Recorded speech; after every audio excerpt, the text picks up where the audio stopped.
Today we are making a Pacific Rim inspired asparagus salad.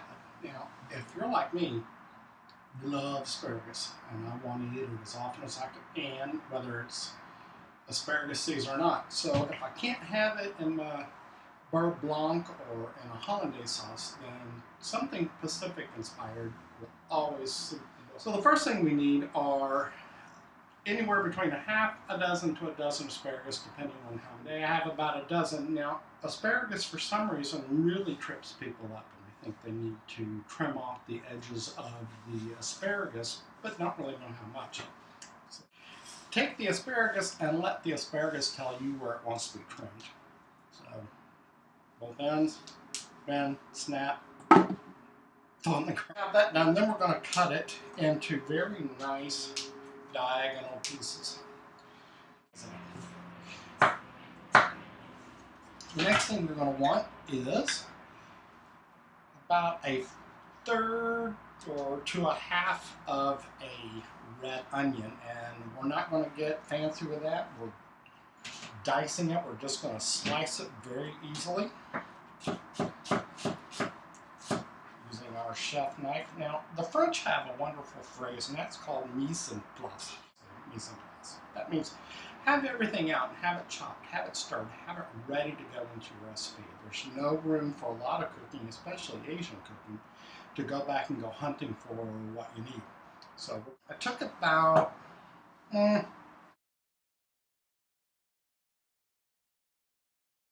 of mushrooms already sliced. We're going to slice them straight down through with the stem attached, and I'm using regular white button mushrooms.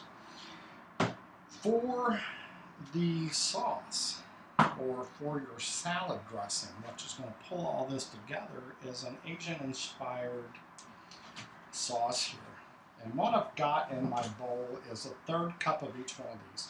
I've got a third of a cup of rice wine vinegar, a third of a cup of soy sauce. No need to buy the expensive stuff. And a third cup of brown sugar. And to that, we are going to put a chopped scallion. Whisk everything up, make sure the sugar has dissolved properly.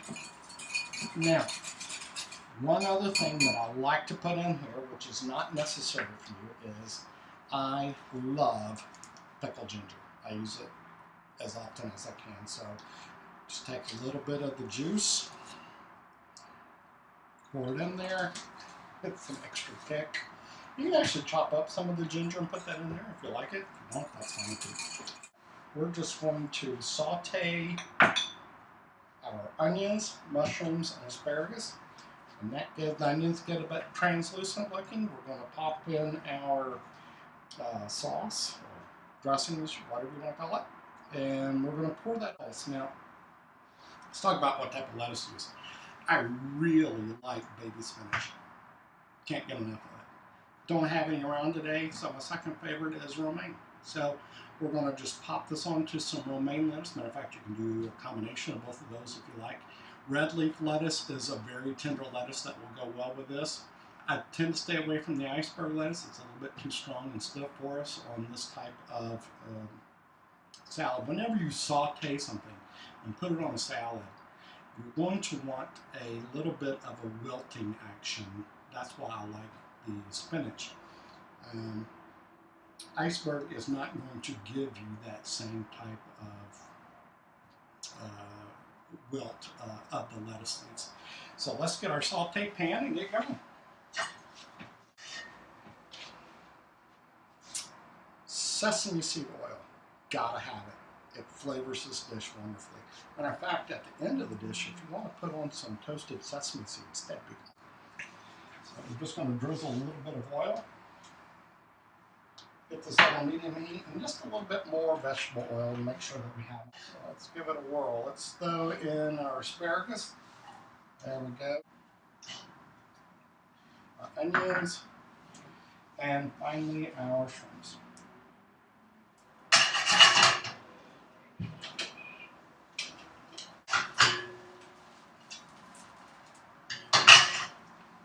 So we're going to going to let that go for about 3 or 4 minutes.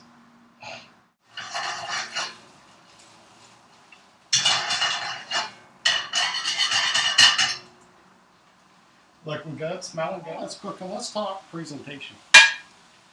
I love platters for salad, especially when it's just 2 or 3 of you eating.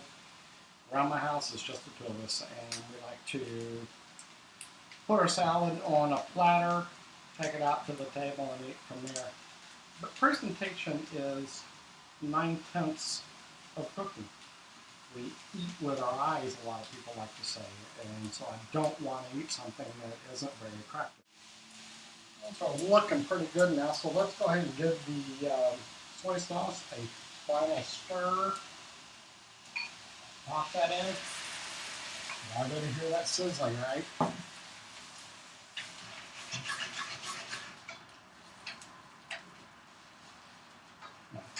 Stir that to coat it, and what we're going to do here is boil down some. And what that's going to do is bring us an intensity of flavor. So anytime you take the stock or any other sauce and you boil it down, you're bringing the intensity of the flavor for the whole pot into a smaller and smaller piece that you're going to have. Kind of makes sense, right? What do you want to serve with it? If you're like me, wine gets served at every dinner at our house. Here's my tip when it comes to Asian food, not just this recipe, but Indian food, Thai food, Chinese, anything that has a good amount of kick to it, or spices, or heavy flavor to it, go the opposite, go sweet. So what I find works really with this recipe is a Riesling. A lot of people think Riesling dessert. Not necessarily. A lot of good wines come out of Riesling. So you can look for some that aren't quite as sweet.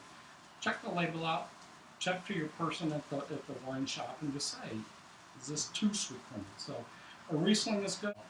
Sauvignon Blanc, something very grapey, is very good with this. But try the Riesling. I think you're really going to like it.